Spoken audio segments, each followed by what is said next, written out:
ನಮಸ್ಕಾರ ಸ್ನೇಹಿತರೆ, ನಮ್ಮ ಮನೆ ರುಚಿಗೆ ನಿಮಗೆಲ್ಲರಿಗೂ ಸ್ವಾಗತ. ಇವತ್ತು ನಾನು ಹೀರೆಕಾಯಿ ತವೆ ಹೇಗೆ ತಯಾರಿಸ್ತೀನಿ ಅಂತ ತೋರಿಸ್ತಾ ಇದ್ದೀನಿ. ಇದು ನಾನು ತಯಾರಿಸುವಂಥ ವಿಧಾನ. ನಾನು ಈರುಳ್ಳಿ ಬೆಳ್ಳುಳ್ಳಿ ಏನು ಬಳಸೋದೇನೆ ಸುಲಭವಾಗಿ ಈ ರೀತಿ ಕಮ್ಮಿ ಮಸಾಲೆ ಬಳಸಿ ಈ ರೀತಿ ಹೀರೆಕಾಯಿ ತವೆನ ತಯಾರಿಸ್ತೀನಿ. ನೀವು ಒಂದು ಸಲ ಟ್ರೈ ಮಾಡಿ ನೋಡಿ, ತುಂಬ ಚೆನ್ನಾಗಿರುತ್ತೆ. ಸದಾ ಒಂದೇ ರೀತಿ ಸಾರು ಸಾಂಬಾರು ಮಾಡಿ ಬೇಜಾರಾಗಿದ್ದರೆ ಈ ರೀತಿ ಹೀರೆಕಾಯಿ ತವೆ ಮಾಡಿ ನೋಡಿ, ತುಂಬ ಚೆನ್ನಾಗಿರುತ್ತೆ. ರುಚಿನೇ ಬೇರೆ ಇರುತ್ತೆ ಇದರದ್ದು. ಹೆಚ್ಚೇನು ಮಸಾಲೆ ಸಹ ಬೇಕಾಗಲ್ಲ, ತುಂಬ ಮಿನಿಮಲ್ ಮಸಾಲೆನಲ್ಲಿ ಈ ರೀತಿ ಹೀರೆಕಾಯಿ ತವೆನ ತಯಾರಿಸ್ತೀನಿ. ಮಧ್ಯಾಹ್ನ ಊಟದ ಟೈಮ್ಗೆ ಇದನ್ನು ತಯಾರಿಸ್ಕೊಂಡ್ರೆ ಬಿಸಿ ಬಿಸಿ ಅನ್ನದ ಜೊತೆ ತುಪ್ಪ ಹಾಕ್ಕೊಂಡು ಜೊತೆಗೊಂದು ಉಪ್ಪಿನಕಾಯಿ ಅಥವಾ ಬಾಳ್ಕಾಯಿ ಹಂಚ್ಕೊಂಡು ತಿಂತಾಯಿದ್ರೆ ತುಂಬ ಚೆನ್ನಾಗಿ ಅನಿಸುತ್ತೆ. ನನ್ನ ವಿಡಿಯೋ ಮೊದಲನೇ ಬಾರಿ ನೋಡ್ತಾ ಇದ್ದರೆ ಈಗಲೇ ಸಬ್ಸ್ಕ್ರೈಬ್ ಮಾಡ್ಕೊಳ್ಳಿ. ಮುಂದಿನ ವಿಡಿಯೋನ ತಕ್ಷಣ ನೋಡೋದಕ್ಕೆ ಬೆಲ್ ಐಕಾನ್ ಕ್ಲಿಕ್ ಮಾಡ್ಕೊಳ್ಳೋದು ಮರಿಬೇಡಿ. ಮೊದಲು ಒಂದು ಕುಕ್ಕರ್ಗೆ 1 ಕಪ್ಪು ತೊಗರಿಬೇಳೆ ಹಾಕ್ಕೊಳ್ಳೋಣ. ಇದಕ್ಕೆ ನೀರು ಹಾಕ್ಬಿಟ್ಟು ಸುಮಾರಾಗಿ ಒಂದು 10-15 ನಿಮಿಷ ನೆನೆಯೋದಕ್ಕೆ ಅಂತ ಬಿಟ್ಬಿಡೋಣ. ಒಂದು ಸಲ ತೊಗರಿಬೇಳೆ ಚೆನ್ನಾಗಿ 10-15 ನಿಮಿಷ ನೆಂದ ಮೇಲೆ ಇದಕ್ಕೆ ಸಿಪ್ಪೆ ತೆಗೆದು ದೊಡ್ಡ ಹೋಳಾಗಿ ಹಚ್ಚಿಟ್ಕೊಂಡಿರೋಂಥ ಒಂದು ಹೀರೆಕಾಯಿ ಹಾಕ್ಕೊಳ್ಳೋಣ. ಜೊತೆಗೆ ಸ್ವಲ್ಪ ತುಪ್ಪ ಮತ್ತು ಇನ್ನೊಂದು ಸ್ವಲ್ಪ ಅಗತ್ಯ ಇರೋಷ್ಟು ನೀರು ಹಾಕ್ಕೊಳ್ಳೋಣ. ಎಷ್ಟು ಅಗತ್ಯ ಇದೆಯೋ ಅಷ್ಟು ನೀರು ಹಾಕ್ಕೊಳ್ಳೇಬೇಕು ತೊಗರಿಬೇಳೆ ಬೇಯೋದಕ್ಕೆ, ಇಲ್ಲಾಂದರೆ ತೊಗರಿಬೇಳೆ ಚೆನ್ನಾಗಿ ಬೇಯಲ್ಲ. ಇನ್ನೊಂದು ಸ್ವಲ್ಪ ನೀರು ಹಾಕ್ಕೊಂಡಿದ್ದೀನಿ. ಈಗ ಕುಕ್ಕರ್ ಮುಚ್ಚಿಬಿಟ್ಟು ಇದನ್ನು 2 ಅಥವಾ 3 ವಿಷಲ್ ಕೂಗಿಸ್ಕೊಳ್ಳೋಣ. ಕುಕ್ಕರ್ ಕೂಗಿ ತಣ್ಣಗಾಗೋದ್ರೊಳಗಡೆ ಇದಕ್ಕೆ ಬೇಕಾಗಿರುವಂಥ ಮಸಾಲೆ ತಯಾರಿಸ್ಕೊಳ್ಳೋಣ.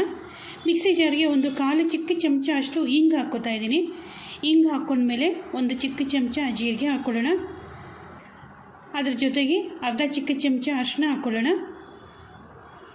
ಅರ್ಧ ಮುಕ್ಕಾಲು ಕಪ್ಪು ಫ್ರೆಶ್ ಆಗಿ ತುರಿದಿರೋಂಥ ತೆಂಗಿನ ತುರಿ ಹಾಕ್ಕೊಳ್ಳೋಣ. ಹಾಗೆಯೇ ಖಾರಕ್ಕೆ ಅನುಗುಣವಾಗಿ ಎಷ್ಟು ಬೇಕೋ ಅಷ್ಟು ಹಸಿಮೆಣಸಿನ್ಕಾಯಿ ಹಾಕ್ಕೊಳ್ಳೋಣ. ನಾನಿಲ್ಲಿ 8 ಹಸಿಮೆಣಸಿನ್ಕಾಯಿ ಹಾಕ್ಕೊಂಡಿದ್ದೀನಿ. ಒಂದು ಟೊಮೆಟೊನ ಹಚ್ಚಿ ಹಾಕ್ಕೊಳ್ಳೋಣ. ಇದಿಷ್ಟೇ ಮಸಾಲೆ ನಾನು ಬಳಸೋದು. ಇದಿಷ್ಟು ಮಸಾಲೆಗಳನ್ನು ಹಾಕ್ಕೊಂಡ್ಮೇಲೆ ಇದಕ್ಕೆ ಸ್ವಲ್ಪ ನೀರು ಹಾಕ್ಬಿಟ್ಟು ನುಣ್ಣಗೆ ರುಬ್ಬಿ ಎತ್ತಿಟ್ಕೊಳ್ಳೋಣ. ಇದಕ್ಕೆ ಕೊತ್ತಂಬರಿ ಸೊಪ್ಪು ಆಗಲಿ ಪುದೀನ ಆಗಲಿ ಏನೂ ಅಗತ್ಯ ಇರಲ್ಲ. ಕೊತ್ತಂಬರಿ ಸೊಪ್ಪು ಹಾಕಿದ್ರೆ ಒಂದು ರೀತಿ ಮಜ್ಜಿಗೆ ಹುಳಿ ಥರ ಟೇಸ್ಟ್ ಬರುತ್ತೆ, ಅದರಿಂದ ನಾನು ಕೊತ್ತಂಬರಿ ಸೊಪ್ಪು ಹಾಕಲ್ಲ. ಈಗ ಒಗ್ಗರಣೆ ಹಾಕ್ಕೊಳ್ಳೋಣ. ಬಾಣಲೆಗೆ ಸುಮಾರಾಗಿ 2 ದೊಡ್ಡ ಚಮಚ ಎಣ್ಣೆ ಹಾಕ್ಕೊಂಡು ಎಣ್ಣೆ ಒಂಚೂರು ಬಿಸಿ ಆಗ್ತಾ ಇದ್ದಂಗೆ ಸಾಸಿವೆ ಹಾಕ್ಕೊಳ್ಳೋಣ. ಸಾಸಿವೆ ಚೆನ್ನಾಗಿ ಚಟಪಟ ಅಂದಮೇಲೆ ಸ್ಟವ್ ಆಫ್ ಮಾಡಿಬಿಟ್ಟು ಒಂದು 2 ನಿಮಿಷ ಬಿಟ್ಬಿಡ್ತೀನಿ. ಆಮೇಲಿಂದ ಈ ರೀತಿ ಬೇಯಿಸ್ಕೊಂಡಿರೋಂಥ ಬೇಳೆ ಮತ್ತು ಹೋಳು ಎರಡೂ ಜೊತೆಯಾಗಿ ಪೂರ್ತಿಯಾಗಿ ನೀರು ಸಮೇತ ಹಾಕ್ಕೊಳ್ಳೋಣ. ಕುಕ್ಕರ್ಗೂ ಸ್ವಲ್ಪ ನೀರು ಹಾಕ್ಕೊಂಡಿದ್ದೀನಿ. ಈಗ ವಾಪಸ್ ಸ್ಟವ್ ಆನ್ ಮಾಡಿಕೊಂಡು ಒಂದೊಂದಾಗಿ ಬೇರೆ ಸಾಮಗ್ರಿಗಳನ್ನು ಹಾಕ್ಕೊಳ್ಳೋಣ. ಮೊದಲು ಇದಕ್ಕೆ ಅಗತ್ಯ ಇರೋಷ್ಟು ಉಪ್ಪು ಹಾಕ್ಕೊಂಡಿದ್ದೀನಿ. ರುಚಿಗೆ ತಕ್ಕಷ್ಟು ಬೆಲ್ಲನೂ ಹಾಕ್ಕೋಬೇಕು. ಹಾಗೆಯೇ ಸ್ವಲ್ಪ ಕರಿಬೇವು. ನಾವೇನು ಮೊದಲು ಮಸಾಲೆ ರುಬ್ಬಿಟ್ಕೊಂಡಿದ್ವಿ ಆ ಮಸಾಲೆನ ಪೂರ್ತಿಯಾಗಿ ಬಗ್ಗಿಸ್ಕೊಳ್ಳೋಣ. ಈಗ ಇದಕ್ಕೆ ಸ್ವಲ್ಪ ನೀರು ಹಾಕ್ಕೊಂಡು ಎಷ್ಟು ಅಗತ್ಯ ಇದೋ ಅಷ್ಟು ನೀರು ಹಾಕ್ಕೊಂಡು ಹದ ಮಾಡ್ಕೊಳ್ಳೋಣ. ನಿಮಗೆ ತವೆ ಯಾವ ಕನ್ಸಿಸ್ಟೆನ್ಸಿನಲ್ಲಿ ಇಷ್ಟ ಅದ್ರ ಪ್ರಕಾರವಾಗಿ ನೀರು ಹಾಕ್ಕೊಂಡು ಹದ ಮಾಡ್ಕೊಳ್ಳಿ. ಇದು ತುಂಬ ನೀರಾಗಿ ಬರಲ್ಲ, ಸ್ವಲ್ಪ ಮಂದವಾಗಿ ಇರುತ್ತೆ, ಅದರಿಂದಾಗಿ ನೋಡಿಕೊಂಡು ಹದ ಮಾಡ್ಕೊಳ್ಳಿ. ಎಷ್ಟು ಅಗತ್ಯ ಇದೆಯೋ ಅಷ್ಟು ನೀರು ಹಾಕ್ಕೊಂಡು ಚೆನ್ನಾಗಿ ಹದ ಮಾಡ್ಕೊಂಡ್ಮೇಲೆ ಇದನ್ನು ಸ್ವಲ್ಪ ಹೊತ್ತು ಕುದಿಸ್ಕೋಬೇಕಾಗತ್ತೆ. ನಾನಿಲ್ಲಿ ನೀರು ಹಾಕ್ಕೊಂಡು ಹದ ಮಾಡ್ಕೊಂಡಿದ್ದೀನಿ. ಈಗ ಫ್ಲೇಮನ್ನು ಮೀಡಿಯಮ್ಗೆ ಇಟ್ಕೊಂಡು ಇದನ್ನು ಸುಮಾರಾಗಿ ಒಂದು 8-10 ನಿಮಿಷ ನೀಟಾಗಿ ಕುದಿಸ್ಕೊಳ್ಳೋಣ. ಚೆನ್ನಾಗಿ ಕುದಿಸ್ಕೊಂಡ್ರೆ ಹೋಳುಗಳಿಗೂ ಸಹ ಉಪ್ಪು ಮತ್ತು ಮಸಾಲೆ ಖಾರ ಎಲ್ಲವನ್ನೂ ಹತ್ತತ್ತೆ. ಮಧ್ಯೆ ಈ ರೀತಿ ಒಂದು 2 ಸಲ ಕೆದಕ್ಕೊಂಡು 10 ನಿಮಿಷ ಚೆನ್ನಾಗಿ ಕುದಿಸ್ಕೋಬೇಕು. ನಾನಿಲ್ಲಿ ತವೆನ ಚೆನ್ನಾಗಿ 10 ನಿಮಿಷ ಕುದಿಸ್ಕೊಂಡಿದ್ದೀನಿ.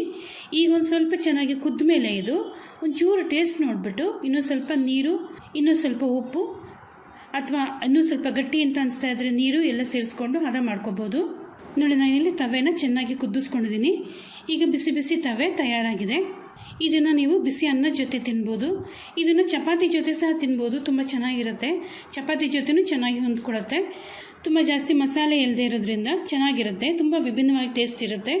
ನಾವು ತೋರಿಸಿರೋ ರೀತಿಯೇ ಇದೇ ವಿಧಾನದಲ್ಲೇ ಇದೇ ಮೆಜರ್ಮೆಂಟಲ್ಲೇ ಒಂದು ಸಲ ಟ್ರೈ ಮಾಡಿ ನೋಡಿ, ಖಂಡಿತವಾಗ್ಲೂ ನಿಮ್ಗೆ ಇಷ್ಟ ಆಗುತ್ತೆ. ಈ ಪ್ರಮಾಣದಲ್ಲಿ ತಯಾರಿಸ್ಕೊಂಡ್ರೆ ಸುಮಾರಾಗಿ ಒಂದು 4-5 ಜನಕ್ಕೆ ಊಟಕ್ಕೆ ಸಾಕಾಗೋಷ್ಟು ಆಗುತ್ತೆ. ನೀವೇನಾದರೂ ಕಮ್ಮಿ ಕ್ವಾಂಟಿಟಿನಲ್ಲಿ ತಯಾರಿಸೋ ಹಾಗಿದ್ರೆ ಮೆಣಸಿನ್ಕಾಯಿ ಪ್ರಮಾಣ ಇನ್ನೂ ಕಮ್ಮಿ ಹಾಕ್ಕೋಬೇಕಾಗತ್ತೆ.